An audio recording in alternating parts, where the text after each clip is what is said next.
Hello दोस्तों, स्वागत है आपका चैनल जगमग ज्योति पर। आज आपके सामने भगवद गीता का द्वितीय अध्याय आरंभ करने जा रही हूँ। तो चलिए सुनते हैं श्रीमद् भगवद गीता का अध्याय नंबर 2। त्वमेव माता च पिता त्वमेव त्वमेव बन्धु च सखा त्वमेव त्वमेव विद्या द्रविणं त्वमेव त्वमेव सर्वं मम देवदेव। तं तथा कृपयाविष्टम् अश्रुपूर्णाकुलेक्षणं विसीदन्तमिदं वाक्यम् उवाच मधुसूदनम्।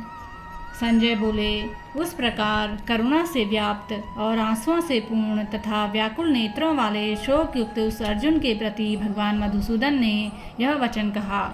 कुतस्त्वा कश्मलमिदं विस्मये समुत्थितम् अनार्यं जुटं सर्वस्यं कीर्तं कर अर्जुनम।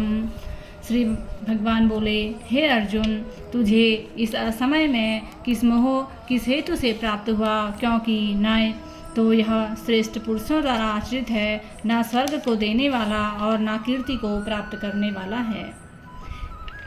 क्लेम्यं मास्मागमा पार्थने त्वं वदुत्ते क्षुद्रं हृदयं दौर्बल्यं त्वक्तोष्ठं परन्तप।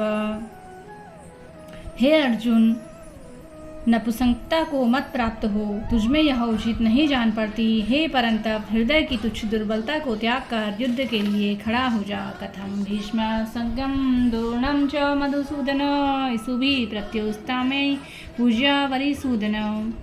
अर्जुन बोले, हे मधुसूदन, मैं रणभूमि में किस प्रकार बाणों से भीष्म पितामह और द्रोणाचार्य के विरुद्ध लड़ूंगा, क्योंकि हे अरिसूदन, वे दोनों ही मेरे पूजनीय हैं। गुरून् हत्वा हि महानुभावा उच्यो भोक्तं भैक्ष्यं पपीहलोके हत्वार्थकामास्त्वं गुरून् ह्येव भुञ्जन्सं भोगान् रुधिनं पदिग्धान्।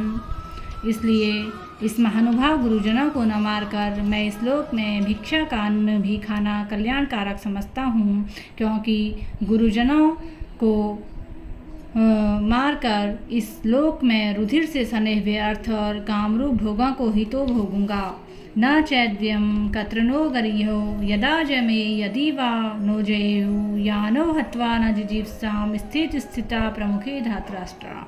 हम यह भी नहीं जानते कि हमारे लिए युद्ध करना और ना करना, इन दोनों में कौन श्रेष्ठ है, अथवा हम यह भी नहीं जानते कि हम जीतेंगे या वे हमको जिताएंगे या हम हारेंगे, और जिनको मारकर हम जीना भी नहीं चाहते, वे ही हमारे आत्मीय धृतराष्ट्र के पुत्र हमारे मुकाबले में खड़े हैं।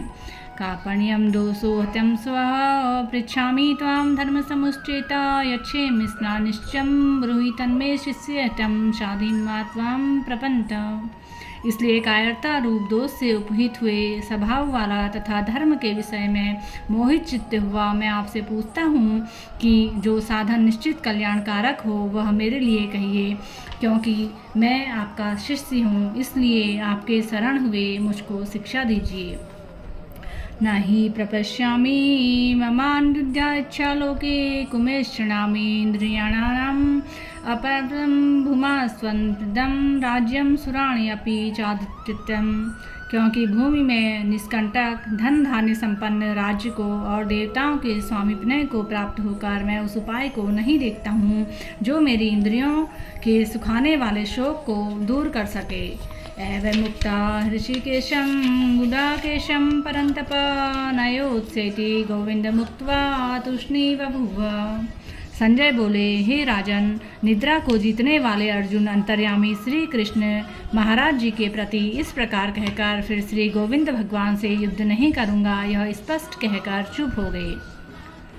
तमुवाच ऋषिकेश प्रहस्वन्यं भारत सैन्यं अर्यो मध्ये विसीदन्तम् इदं वच।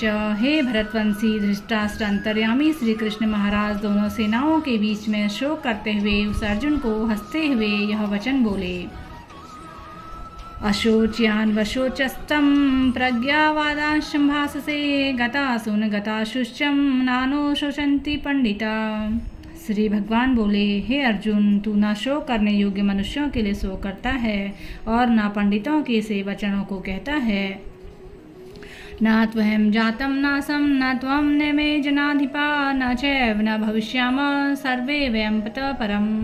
ना तो ऐसा ही है कि मैं किसी काल में नहीं था, तू नहीं था, अथवा ये राजा लोग नहीं थे, ना ही ऐसा है कि आगे हम सब नहीं रहेंगे। देहिनो अस्मिथ्याम देहे कौमार्यौनम जना तथा देहांत प्राप्तिस्तत न मुहंति। जैसे जीवात्मा की इस देह में बालकपन, जवानी और वृद्धावस्था होती है, वैसे ही अन्य शरीर की प्राप्ति होती है। उस विषय में धीर पुरुष मोहित नहीं हुआ करते। मात्रा स्पर्शां कौतने श्रीष्णो सुखद सदा आगम प्राणी नित्याम स्ततामी स्थित भारत। हे कुंती पुत्र, सर्दी, गर्मी और सुख दुख को देने वाले इंद्रिय और विषयों के संयोग तो उत्पत्ति, विनाशील और अनित्य हैं, इसलिए हे भारत उनको तू सहन कर। ययम ही न व्यथन्ते पुरुषं पुरुषभः समुद्र सुखम धीरम स्तोत्वात्यम कल्पते। क्योंकि हे पुरुष श्रेष्ठ, दुख सुख सबको समान समझने वाले जिस धीर पुरुष को ये इंद्रिय और विषयों के संयोग व्याकुल नहीं करते, वह मोक्ष के योग्य होता है। नास्तो विद्यते भावो न भावो विद्यते सतः उभयोरपि दृष्टो अंतर्स्वं योस्त दृश्यभ्यः। असत वस्तु की तो सत्ता नहीं है और सत का अभाव नहीं है। इस प्रकार इन दोनों ही तत्व यानी पुरुषों द्वारा देखा गया है। अविनाशी तु तदंती येन सर्वमिदं ततं विनाश्यं मिस्यान्यं न कश्चित् महर्ति। नाशरहित जो तो उसको जान ले, जिससे यह संपूर्ण जगत दृश्य वर्ग व्याप्त है। इस अविनाशी का विनाश करने में कोई भी समर्थ नहीं है। अंतवत इमे देहा नित्यस्त्वा शरीरिणा अनिश्यं प्रमेश्यं तस्मादुतस्य भारत। इस नाश रहित अप्रेमेय नित्य स्वरूप जीवात्मा के ये सब शरीर नाशवान कहे गए हैं, इसलिए हे भरतवंशी अर्जुन, तू युद्ध कर। यैनं वेति हन्तारं यश्चैनं मन्यन्ते हतं उभौ तो न विजितानो नायं हन्ति न हन्यते।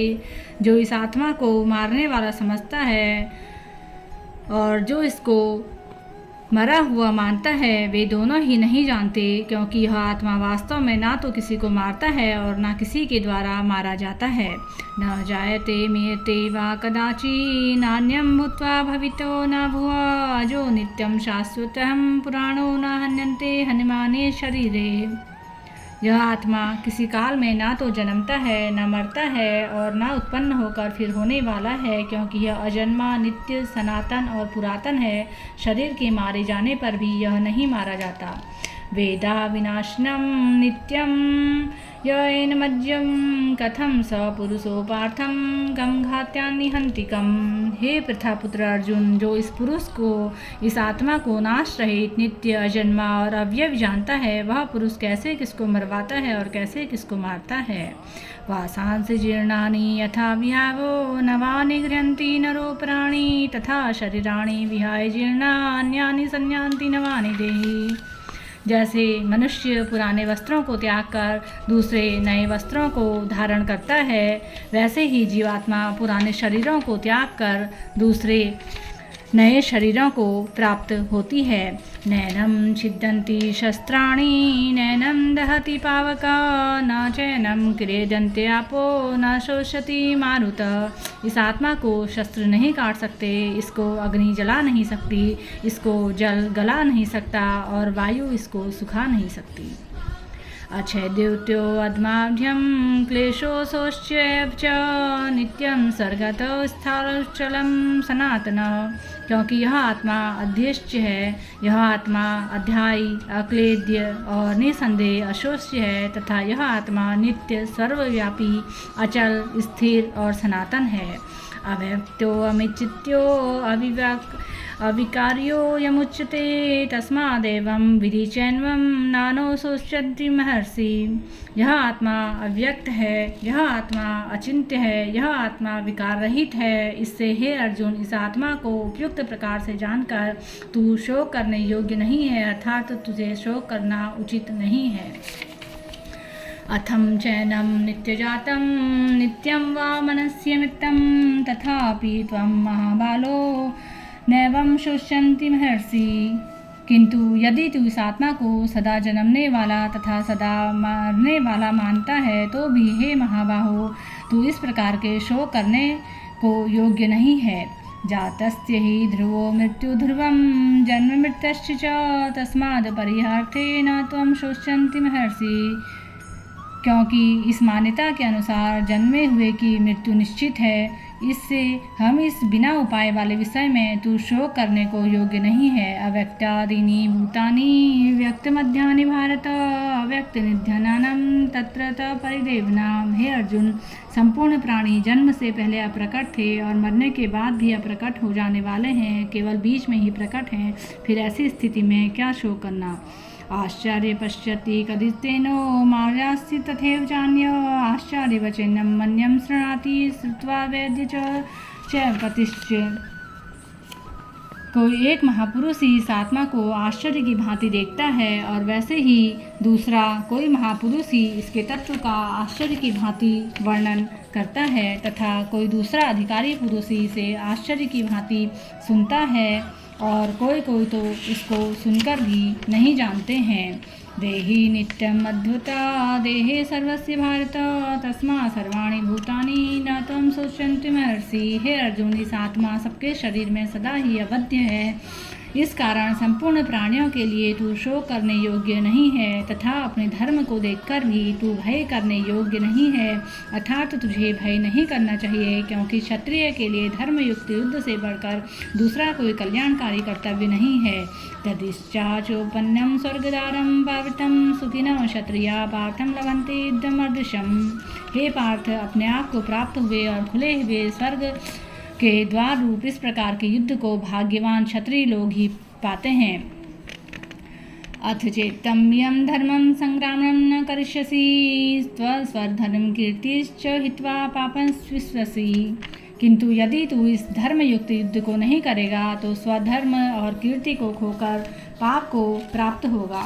अकीर्ति चापि भूतानि कतिष्ठन्ति त्वं संभावितस्य चाकृति मरणादित्युच्यते। तथा भयाद्रां दुरंप्रत्यं मदिस्त्यन्ते त्वां महार्था येषां च त्वं बहुभूत्यो भूत्या यस्मासि लाघवम्।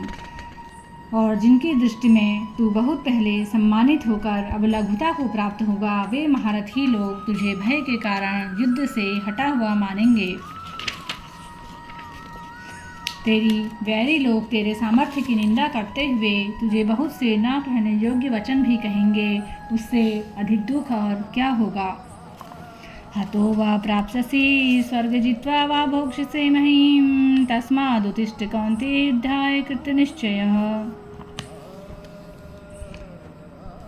या तो तू युद्ध में मारा जाकर स्वर्ग को प्राप्त होगा अथवा संग्राम में जीतकर पृथ्वी का राज्य भोगेगा। इस कारण हे अर्जुन, तू युद्ध के लिए निश्चय करके खड़ा हो जा। सुख दुखे समे कृत्वा लाभालाभो जयाजयो ततो युद्धाय युजस्वं नैवं वाप्य स्मर्यसि। जय पराजय लाभ हानि और सुख और दुख को समान समझकर उसके बाद युद्ध के लिए तैयार हो जा। इस प्रकार युद्ध करने से तू पापों को प्राप्त नहीं होगा। हे पार्थ, यह बुद्धि तेरे लिए ज्ञान योग के विषय में कही गई और अब तू इसको कर्म योग के विषय में सुन। जिस बुद्धि से युक्त हुआ तू कर्मों के बंधन को भली भांति त्याग देगा अर्थात सर्वथा नष्ट कर डालेगा। नेहाभिक्रमाशु अस्ति प्रत्यवायो न विद्यते स्वम मत्स्य धर्मस्यम त्रायते महतो भयात्। इस कर्म योग में आरंभ का अर्थात बीज का नाश नहीं है और उल्टा फल रूप दोष भी नहीं है। व्यवसायं त्या बुद्धि के हम कुरुनंदनम बहुशाखा हानाश्च बुद्ध्योऽसि व्यसनान्यम। हे अर्जुन, इस कर्म योग में निश्चय बुद्धि एक ही होती है, किंतु अस्थिर विचार वाले विवेकहीन सकाम मनुष्यों की बुद्धियाँ निश्चय ही बहुत भेदों वाली और अनंतम होती हैं। हे अर्जुन, जो भोगों में तन्मय हो रहे हैं वे कर्म फल के प्रशंसक वेद वाक्यों में ही प्रीति रखते हैं। जो जन्म रूप कर्म फूल देने वाली तथा प्राप्ति के लिए नाना प्रकार की बहुत सी क्रियाओं का वर्णन करने वाली हैं, उस वाणी द्वारा जिनका चित्त हर लिया गया है, उन पुरुषों की परमात्मा एवं निश्चित आत्मा बुद्धि नहीं होती। हे अर्जुन, वेद उपयुक्त प्रकार से तीनों गुणों के कार्य रूप समस्त भोगों एवं साधनों का प्रतिपादन करने वाले हैं। इसलिए तो उन भोगों एवं उनके साधनों में आसक्तिहीन, हर्ष शोकादि द्वंद्वों से रहित नित्य वस्तु परमात्मा में स्थित, योग क्षेम को न चाहने वाला, स्वाधीन अंतःकरण करने वाला हो और सब ओर से परिपूर्ण जलाशय के प्राप्त हो जाने पर छोटे जलाशय में मनुष्य का जितना प्रयोजन रहता है, ब्रह्म को तत्व से जानने वाला ब्राह्मण का समस्त वेदों में उतना ही प्रयोजन रह जाता है। कर्मण्येवाधिकारस्ते मा फलेषु कदाचन मा कर्म फले तु गुर्मोते संगमस्ति कर्मणि। तेरा कर्म करने में ही अधिकार है, उसमें फलों में कभी नहीं। इसलिए तू कर्मों के फल का हेतु मत हो तथा तेरी कर्म न करने में भी आसक्ति न हो। हे धनंजय, तू आसक्ति को त्याग कर तथा सिद्धि और असिद्धि में समान बुद्धि वाला होकर योग में स्थित हुआ कर्तव्य कर्मों को समत्व ही योग कहलाता है।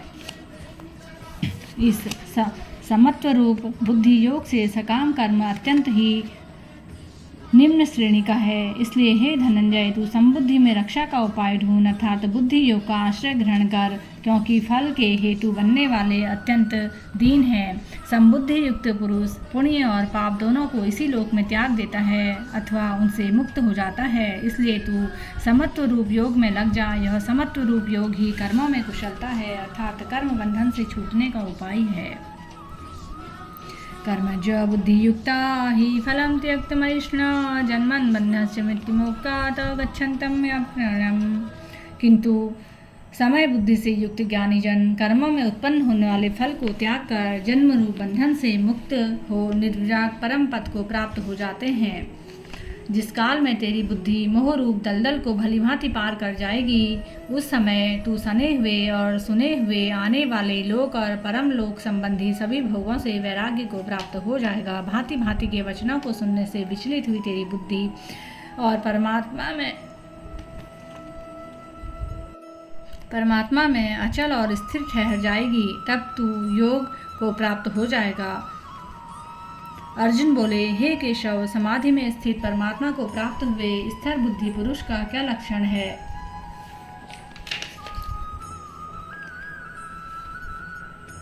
श्री भगवान बोले, हे अर्जुन, जिस काल में यह पुरुष मन में स्थित संपूर्ण कामनाओं को भलीभांति त्याग देता है और आत्मा से आत्मा में संतुष्ट रहता है, उस काल में वह स्थित प्रज्ञ कहा जाता है।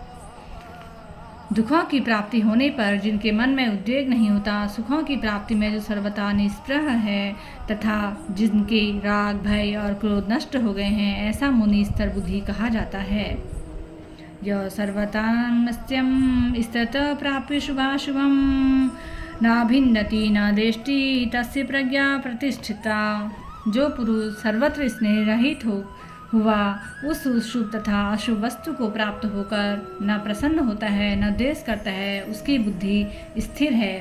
यदा संहर्ते चायं कुर्मो अग्नावि सर्वसः इंद्रियाणि धर्तमिस्तं प्रज्ञा प्रतिष्ठिता।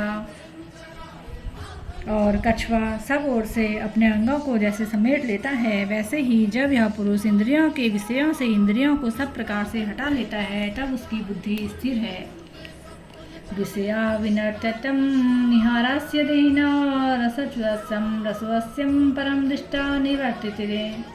इंद्रियों के द्वारा विषयों को ग्रहण न करने वाले पुरुष के लिए भी केवल विषय तो निर्वृत्त हो जाते हैं, परंतु उनमें रहने वाली आसक्ति निर्वृत्त नहीं रहती। इस स्थित प्रज्ञ पुरुष की तो आसक्ति भी परमात्मा का साक्षात्कार करके निर्वृत्त हो जाती है। यततो हापि कौन्तेयं पुरुषस्य विक्षिप्त इंद्रियाणि प्रथमानि हरन्ति प्रसन्नं मनः। हे अर्जुन, आसक्ति का नाश न होने के कारण ये प्रमथन स्वभाव वाली इंद्रियां यत्न करते हुए बुद्धिमान पुरुष के मन को भी बलात्कार हर लेती हैं। तानि सर्वाणि समन्वयं युक्तम् आसीत् मत्परः वशे हि यस्य इंद्रियाणि तस्य प्रज्ञा प्रतिष्ठिता। ध्यायो विसंसं संगन्ते पूज्याते संज्ञासस्ते कामो कामा क्रोधो विजायते क्रोधास्त्वन्ति सम्मोहं सम्मोहान् स्मृतिभ्रमण स्मृतिभ्रश्यां बुद्धिनाशो बुद्धिनाशां पश्यसि। क्रोध से अत्यंत मूढ़ स्वभाव उत्पन्न होता है, मूढ़ स्वभाव से स्मृति में भ्रम होता है तथा स्मृति में भ्रम हो जाने से बुद्धि अर्थात ज्ञान शक्ति का नाश हो जाता है और बुद्धि का नाश हो जाने से वह पुरुष अपनी स्थिति से गिर जाता है। राग देश विक्तस्तु विषयानिश्च आत्मा विषयम स्विधातां प्रसादमगच्छति। परंतु अपने अधीन किए हुए अंतःकरण वाला साधक जिसमें अपने वंश में की हुई राग द्वेष से रहित इंद्रियों द्वारा विषयों में श्रवण करता हुआ अंतःकरण की प्रसन्नता को प्राप्त होता है। प्रसादे सर्वदुःखानां हानिरस्योपजायते प्रसन्नो चेतोस्त्वहास्यो बुद्धि प्रियं वस्तुते। अंतःकरण की प्रसन्नता होने पर इसके संपूर्ण दुखों का अभाव हो जाता है और उस प्रसन्न चित्त कर्म योगी की बुद्धि शीघ्र ही सब ओर से हटकर एक परमात्मा में भलीभांति स्थिर हो जाती है। न जीते हुए मन और इंद्रियों वाले पुरुष में निश्चययामी बुद्धि नहीं होती और उपयुक्त मनुष्य के अंतःकरण में भावना भी नहीं होती तथा भावनाहीन मनुष्य को शांति नहीं मिलती और शांति रहित मनुष्य को सुख कैसे मिल सकता है। इंद्रियाणाभिचरतां यमन्योद्यदिते तदस्त्यं हरति प्रज्ञा वायुस्वां भस्मसि। क्योंकि जैसे जल में चलने वाली नाव को वायु हर लेती है वैसे ही विषयों में विचरती हुई इंद्रियों में मन और इंद्रिय के साथ रहता है। वह एक ही इंद्रिय इस अयुक्त पुरुष की बुद्धि को हर लेती है। तस्माद्यस्यं महाबाहो निगृह्यति सर्वशः इंद्रियाणि इत्येभ्यस्य प्रज्ञां प्रतिष्ठिता। इसलिए हे महाभवो, जिस पुरुष की इंद्रियों के विषयों में सब प्रकार से निग्रह की गई हैं उसी की बुद्धि स्थिर है। या निशा सर्वभूतानां तस्यां जागृति संयमी यस्या जागृति भूतानि न निशा पश्यत्यो मुने। संपूर्ण प्राणियों के लिए जो रात्रि के समान है उस नित्य ज्ञान स्वरूप परमानंद की प्राप्ति में स्थिर प्रज्ञ योगी जागता है और नाशवान सांसारिक सुख की प्राप्ति में सब प्राणी जागते हैं। परमात्मा के तत्व को जानने वाले मुनि के लिए वह रात्रि के समान है। आपूर्यं प्राण चलितस्थितं समुद्रमाप प्रविश्यन्ति यदतः तत्य कामा न प्रविश्यन्ते सर्वे न शान्तिमाप्योमि न काम कापि। जैसे नाना नदियों के जल और सब ओर से परिपूर्ण अचल प्रतिष्ठा वाले समुद्र को विचलित न करते हुए समा जाते हैं वैसे ही सब भोग जिस स्थित प्रज्ञ पुरुष में जिस प्रकार का विकार उत्पन्न किए बिना ही समा जाते हैं वही पुरुष परम शांति को प्राप्त होता है, भोगों को चाहने वाला नहीं।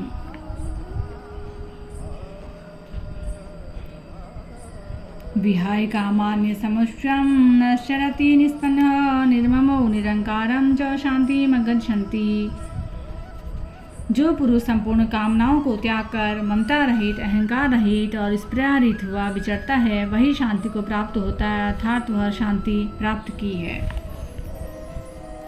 तो साथियों, यह था श्रीमद् भगवद गीता का अध्याय 2।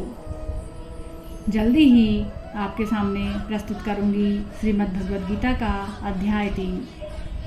तो चलिए अध्याय 2 आपको कैसा लगा? यदि पसंद आया तो आप इसे लाइक, शेयर एंड सब्सक्राइब कीजिएगा। गोविंद जय जय गोपाल